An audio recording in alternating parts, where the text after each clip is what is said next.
Այսօր կուսումնասիրենք մակարդակները։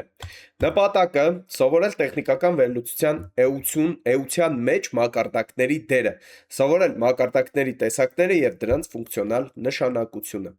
Ինչպիսի մակարդակներ առհասարակ գոյություն ունեն եւ ինչ են մակարդակները։ Մակարդակները ձևավորում են գնի, հորիզոնական, աջակցման եւ դիմադրության գծերը, որտեղից է գինը մոտենալիս ստանում աջակցություն եւ որտեղ գինը մոտենալիս կստանա դիմադրություն։ Գոյություն ունեն հոգեբանական մակարդակներ, որտեղ դրանք մակարդակներ են, որոնք հիմնված են գնի կլոր արժեքների վրա, այսինքն 1000, 2000 կամ տարբեր կրիպտոարժույթների համար դրանք կարող են լինել տարբեր։ Բիտքոյնի համար դա կարող է լինել $100,000, կարող է լինել $95,000, $90,000 եւ այդպես շարունակ։ Մյուս կրիպտոարժույթի համար կարող է լինել 1 արժեքը, 2 արժեքը, 3 արժեքը։ Դրամի պարագայում հոգեբանական մակարդակներ են մեզ մոտ ձևավորվում մեր թղթադրամների հետ կապված, այսինքն 1000 դրամում, 5000 դրամում, 10000 դրամում, 20000 դրամում եւ այդպես շարունակ։ Նույնը տեղի է ունենում նաեւ կրիպտոարժույթներում։ Ինչքան շատ են զրոները, այնքան ուժեղ է մակարդակը։ Մարդիկ գործարքներ են կատարում կլոր արժեքների մոտ։ Եթե մենք էլ մեր վրա դիտարկումները կատարենք, մենք էլ ենք հիմնականում մեր համեմատությունները կատարում կլոր արժեքների մոտ։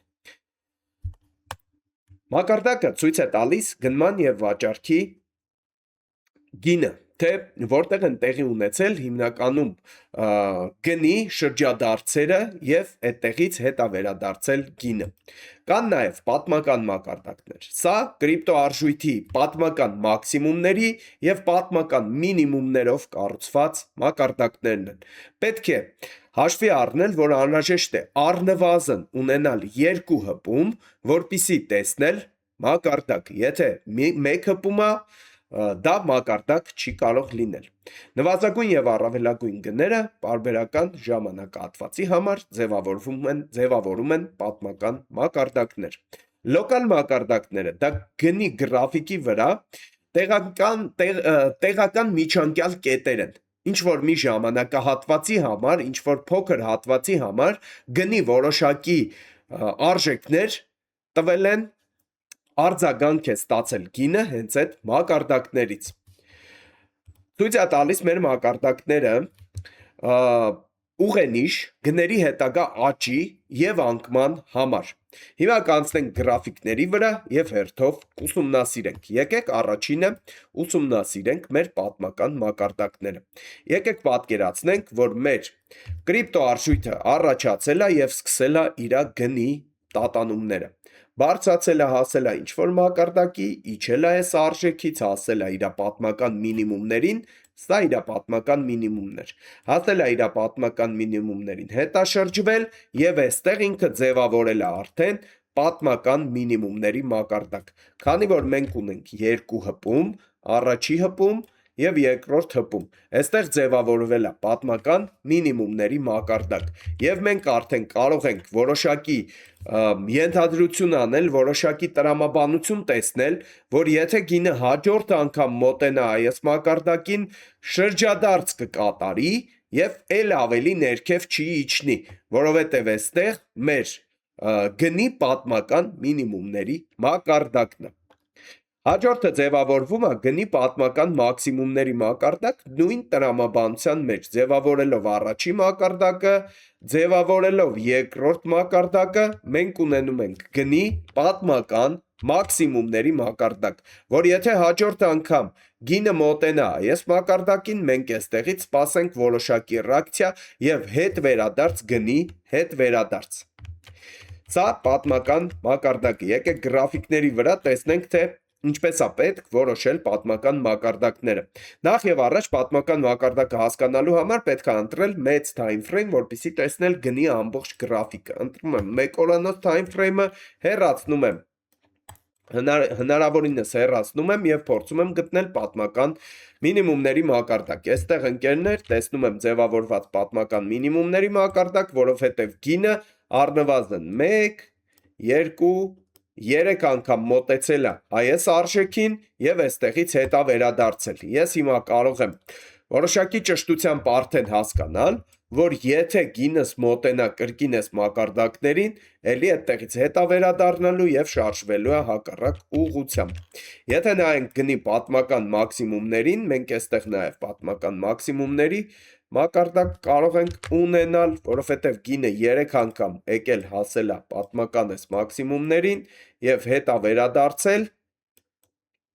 վերադարձել ձևավորելով պատմական մաքսիմումների մակարդակ եւ եթե հաջորդ անգամ գինը հասնի տվյալ մակարդակին, ես կակնկալեմ, որ գինը հետա վերադառնալու։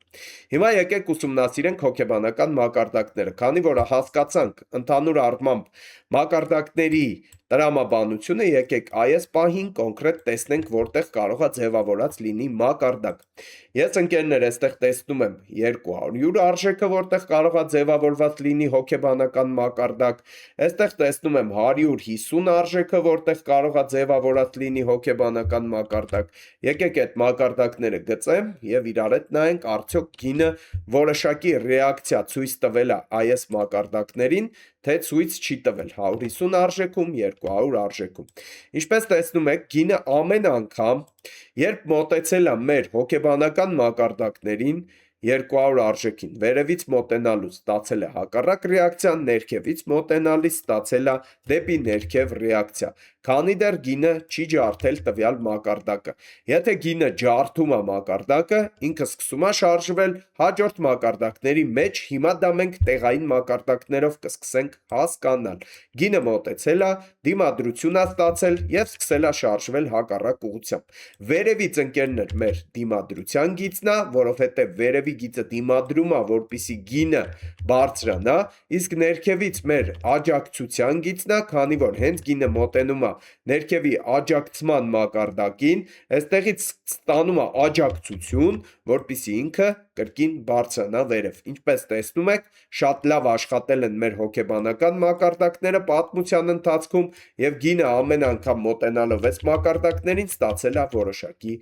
ռեակցիա։ Եկեք ընկերներ, հիմա ուսումնասիրենք նաև մեր տեղային մակարդակները, այսինքն լոկալ մակարդակները։ Լոկալ մակարդակները ձևավորվելու են լոկալ գրաֆիկների վրա։ Օրինակ, 1 ժամանոց գրաֆիկի վրա պարտադիր չի մենք տեսնենք հոգեբանական կամ պատմական մակարդակներ, բայց կարող ենք տեսնել արդեն լոկալ տեղային մակարդակներ։ Այստեղ ընկերներ, օրինակ, ես ունեմ լոկալ մակարդակ, քանի որ գինը քանի անգամ հպումներ է ունեցել այս արժեքին եւ հակառակ ռեակցիան է ստացել, սկսել է իջնել, չի կարողացել այստեղ մեր գինը հաղթահարել տվյալ մակարդակը։ Եթե նայենք պատմության ընթացքում կտեսնենք այստեղ նույնպես լավ մակարդակներ կտեսնենք, գինը մոտեցել է, հպվել է, չի կարողացել հաղթահարել։ Այստեղ ունենք մակարդակ, գինը չի կարողացել հաղթահարել, չի ջարդել եւ ներքև չի իջել։ Եվ եթե ես գծեմ բոլոր մակարդակները, մենք ինչի ականատես կլինենք, ականատես կլինենք մի իրավիճակի, որտեղ որ մեր գինը շարժվում է մակարդակից մակարդակ։ Այսինքն, եթե վերևի մակարդակից ենթադրենք ինքը իջնելով ջարդել է եւ սկսել է իջնել դեպի ներքև, ուրեմն ինքը հաստատ հասնելու է մինչև հաջորդ մակարդակ։ Եվ այսպես ինքը շարժվում է մակարդակների արանքում այնքան, մինչև ջարդում է տվյալ մակարդակը եւ հասնում է մինչև հաջորդ մակարդակ։ Իջնում է, բարձրանում է, ջարդում է մակարդակը, հասնում է մինչև հաջորդ մակարդակ եւ այսպես շարունակ։ Մակարդակների ջարդերով, իհարկե մենք կարող ենք առևտուր անել այս շուկայում, մենք կարող ենք հասկանալ գնի հետագա շարժի տրամաբանությունը։ Մենք այստեղ նույնպես ունենք մակարդակ, այստեղ նույնպես ունենք մակարդակ։ Եթե գինը հիմա այստեղից սկսի բարձրանալ, ուրեմն մինչև հաջորդ մակարդակ մենք կարող ենք ի նկատի ունենալ։ Եթե գինը այստեղ կատարի ջարդ եւ վերադառնա ներքև, ուրեմն կշարժվի մինչև ներքևի մակարդակ։ Առնվազն 2 հպման կետ է մեզ անհրաժեշտ, որպեսզի մենք կառուցենք, արդեն կարողանանք կառուցել մակարդակ։ Ինչպես տեսնում եք, այստեղ գծված մակարդակները շատ մեծ հավանականությամբ աշխատել են նաև պատմության ընթացքում գնի գրաֆիկի վրա։